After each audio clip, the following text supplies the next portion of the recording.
নমস্কার। দেখো আমার হেসরে আমি একটা বেগুন নিয়ে নিয়েছি। এই বেগুনটাকে আজকে আমি পোড়াবো। কেটে নিচ্ছি, কেটে নিয়ে দেখে নেব ভেতরটা দেখে নেব তারা আছে কি না।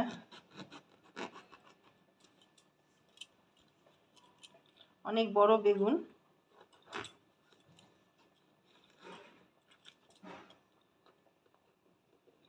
না, কেউ নেই, দেখো কেউ নেই।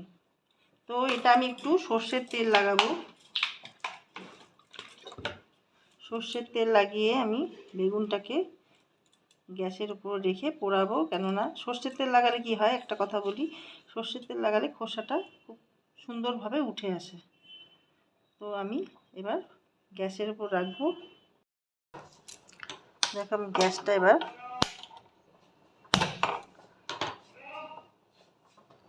বেগুনটা আমি পুড়িয়ে নেব।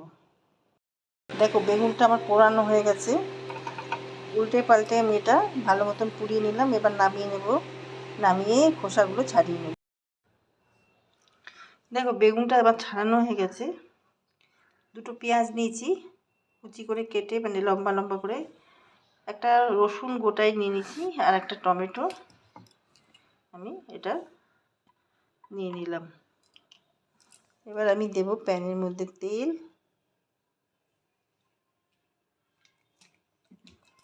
দু চামচ মতন আমি তেল দিয়ে দিলাম।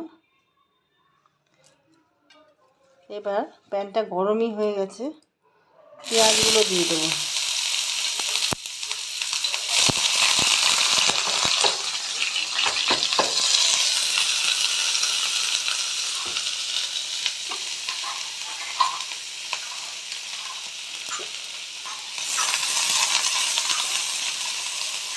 ভেজে নেব পেঁয়াজগুলোকে। রসুনগুলো আমি থেতো করে নেব।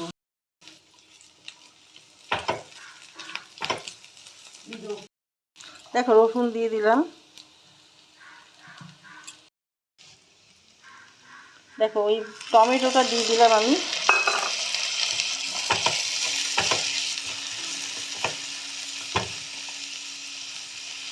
রসুন, টমেটো আর পেঁয়াজ আমি এটা ভেজে নিচ্ছি। কাঁচা লঙ্কা দেব। বেগুনটা এবার দিয়ে দিলাম।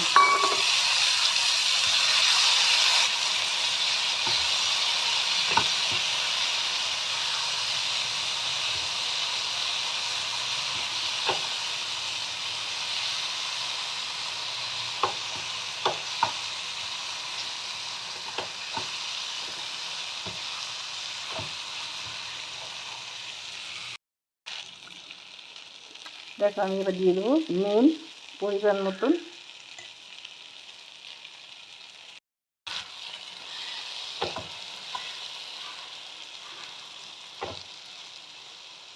আমার তো এমনি বেগুন পোড়া এমনিই ভালো লাগে।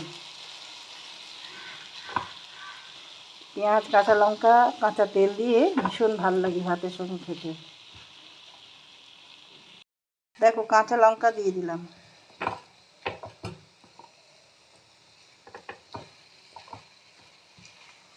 তোমরা শুকনো লঙ্কা ভেজে দিলে দিতে পারো, আমি দেব না, আমি কাঁচা লঙ্কা দিলাম।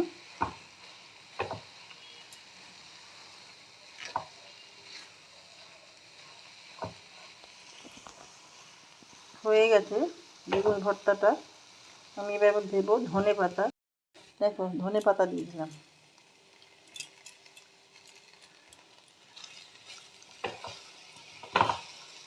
এবার আমি নামিয়ে ফেলবো।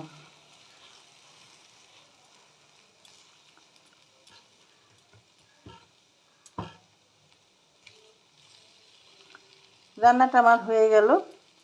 বেগুন ভর্তা তোমাদের কার কীরকম লাগলো তোমরা জানাতে ভুলো না। লাইক, শেয়ার, কমেন্ট করে আমার পাশে থেকো, সাথে থেকো। যারা যারা পেজটা ফলো করেছো অসংখ্য ধন্যবাদ জানাই। ইউটিউব থেকে যদি দেখে থাকো, ইউটিউবে আমাকে সাবস্ক্রাইব করে দিও। বেল আইকনটা ক্লিক করে সাবস্ক্রাইব করে দিও, তাহলে তোমার সবার আগে তোমাদের কাছে আমার ভিডিওগুলো পৌঁছে যাবে। Thank you. ভিডিওটা এখানেই রাখলাম, শেষ করলাম।